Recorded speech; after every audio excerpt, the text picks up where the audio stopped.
Welcome back to the channel. We're still working on maintenance here. I've got the Kubota 5240 behind me. Got some work to do on it, and then a couple little things to do on the Kubota, the BX2380. On the 5240, I need to replace both of the transmission hydrostatic oil filters and drain out and change all of the hydraulic fluid. Then we'll put a new air filter in. And that might be it. I'll double check my list, but I think that might be it for the 5240. I'm not going to go through step by step on how to change the transmission fluid, hydraulic fluid. I'll just go through probably after I'm done, and just show where the filters are. You can see the one right there on the side, and then where the drain plugs are. There's 3 drain plugs. So the transmission filter is on the left side, and I'll verify that, but I'll put that up on the screen. But I believe on the left side here, if you're sitting in the seat looking forward, I'm calling that the left. This is the transmission filter. This one gets changed every 200 hours, filter only, and then every 400, you change the hydrostatic and the fluid itself. But again, I'll verify that in the book. I'll get all that up on the screen, make sure I'm saying that right. Because I might be backwards on the filters. When you take this filter off, the one on the left side, you don't lose much fluid. So I just, before I drained any fluid, I put a bucket underneath this filter, took it off, let the little bit that comes out with it, let that drain, and then put a new filter on. And then on the right side here, again, sitting in the seat looking forward, on the right side, this filter you lose a good bit of fluid with. So I did this one second, not that it really matters, but screwed this filter off, had a bucket underneath, and it put, I'm just guessing, I'd say 3-4 gallons of fluid I got out of this one, which that works out pretty nice. I have a short bucket. It's probably only, I don't think it's quite 5 gallons, but I have a short bucket that I use to drain a lot of stuff into. So I was able to get it underneath there without having to lift the tractor up or anything. And then I could get that much fluid out from this point without having to trying to get the filter back on or switch buckets or anything. So that worked out pretty well. I'll show you the main drain plug here. It's underneath the tractor, I believe, where the mid PTO would go if you had a mid PTO option. But again, from the right side, it doesn't really matter. You can see that plate. Looks like it has about 5, maybe 6 bolts holding it on, but in the center of that's one large bolt head. That is what I use for the main drain plug. And out of that one, I got, again, probably 5 gallons. I was able to use one bucket and not have it overflow. So if you have a mid PTO, I'm not sure. I don't know if there's a drain plug on the side of the PTO unit or how that would work. So if anybody has a mid PTO and has changed their transmission fluid, go chime in and let us know. Let us know what that looks like. I'm gonna slide underneath here on the creeper then to show you the last two drain points. You can see on the final, I believe it's called the final drive housings here. There's that small, it's a 14mm bolt. If you go across, there's the drawbar, and then the same thing right there. And out of those, I didn't really measure too well. There was more fluid in there than I expected. Came out with some decent pressure. Of course, on the first one here, had the bucket more straight underneath of it, and it shot out over the bucket and spilled. But what fun is it changing some sort of fluid if you don't spill some? But I'd say out of the 2 of them, I probably got, I don't know, 1.5 gallons, maybe 2 gallons.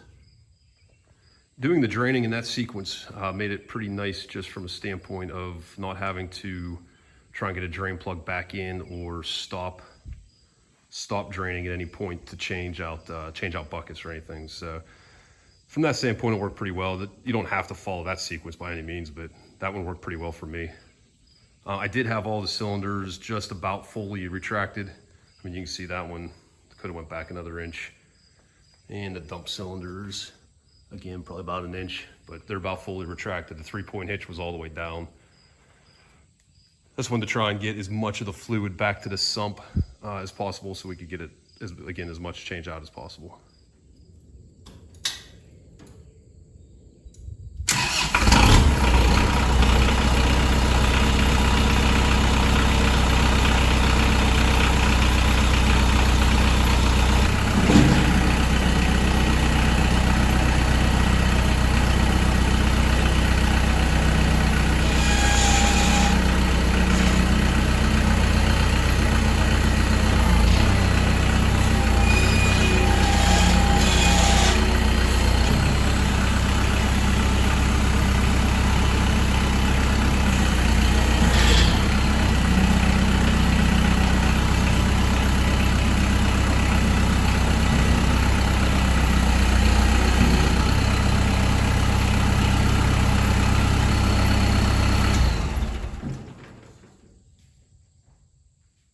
let it run about, I don't know, 2-3 minutes, I guess.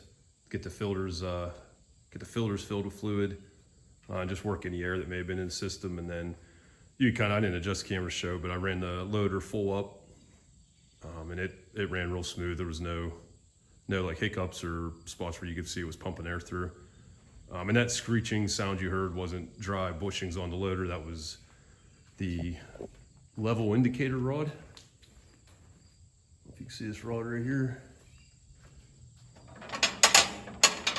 As you dump the bucket or roll it back, it just kind of makes a little bit of screeching sound as that metal rod rides in that metal bracket. Got 10 gallons in it so far, and it was just over the full line before I started it. So we'll pull the dipstick again here. I'm gonna let it sit probably another 5-10 minutes just to make sure everything's settled down, but then we'll pull the dipstick again here and see where we're at. If I remember right, the system's supposed to hold 12 gallons, but that's just going from memory from probably 2 years ago, last time I changed this. So I'll put up on the screen here what, I'll check the book and put up on the screen here what it's actually calls out for fluid. These are the two old filters. The one on the right is off the right side of the tractor, and the one on the left is off the left side. If you need the part numbers. And again, I'll verify, like I mentioned earlier, and put up on screen which one is what they call the transmission and which one's the hydrostatic. The one on the right side of the tractor though does have a magnet, and the new one comes with a new magnet.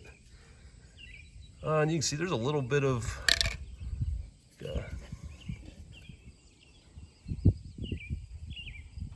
a metal sheen there, but it's actually probably the least, I don't know how many times I've changed this transmission fluid, hydraulic fluid, whatever you want to call it now, but that's probably the least wear material I've ever seen on it, so I was pretty happy about that.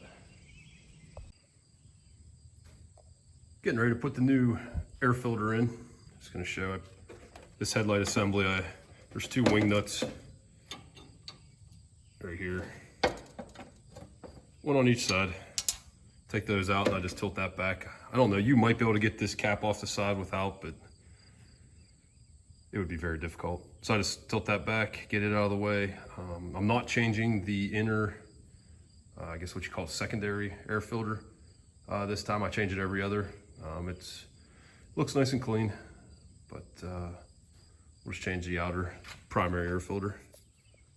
It's a quick look here at the difference in the filters. The old one I blew out with the air compressor on real low pressure here probably, I don't know, 30 or so hours ago, so it's in pretty decent shape, but it's when I like to change it, so we're gonna get it changed out. And here's the part number. Again, this is for a Kubota L5240. And it seems like an oddball filter. I don't know if everybody or every tractor or every Grand L series uses the same filter or not. It doesn't seem like it. They never have this filter in stock, and they always seem a little surprised when I give them that part number. And one time I did order filters, this was a number of years ago, just by the tractor model number, and I got the wrong air filter. So anybody out there that has a Grand L, I would imagine the 5240, 5740, probably the 4740, and maybe some others would use the same filter. Let me know what part number you use. Is it the same one, this TD270-93232? I'm just pretty curious. On the BX, we need to replace the transmission or hydrostatic oil filter. It's up underneath on the rear end.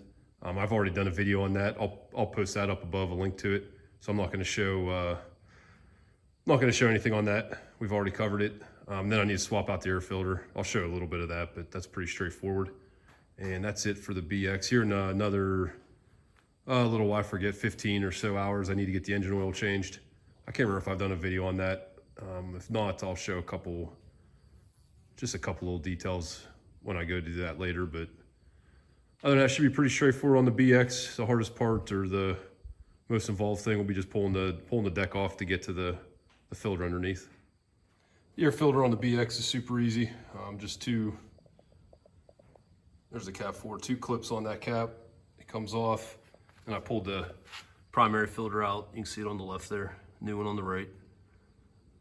The only thing that might be different is I did add a secondary filter that didn't come with it. Let me pull it out and take a look at the part number. This one's a Fleet Guard. Looks like AF26253. So, and again, same as the 5240, I change it every other time I change the primary filter. Slide that in. I already blew the dust out of the cap. Sorry, I got the camera not on what I'm doing here. And that's it. Thanks everyone for watching. I hope you found the video entertaining. If you did, please hit the like, subscribe button. And we really appreciate that. And we'll see you on the next video.